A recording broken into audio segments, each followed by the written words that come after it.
This is the wall along which I will be installing my site responsive sonic art piece. Each of these pylons will have a sensor on it which detects various elements in the environment. It's about 7 p.m. and as you can see there's still quite a bit of ambient light out.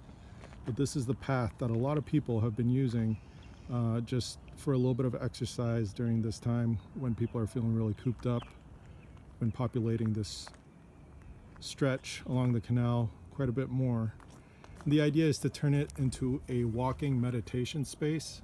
What you see here, the blue line, is the measure of how much light there is.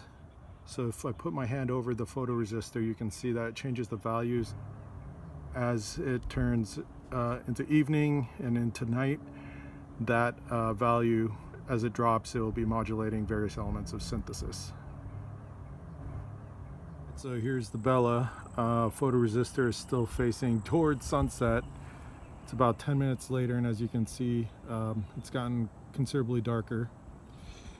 On the oscilloscope, we've got the blue line, which is the amount of ambient light there is, and it is clearly dark.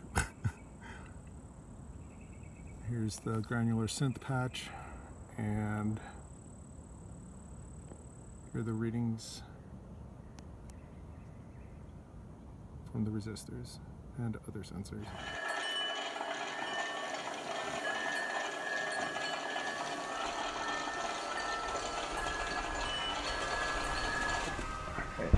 Hopefully this will run without any issues. Boom.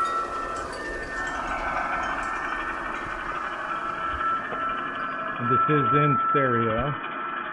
And if we put our hands over the photoresistor, it changes the quality of the sound. It goes from reverby to not so reverby.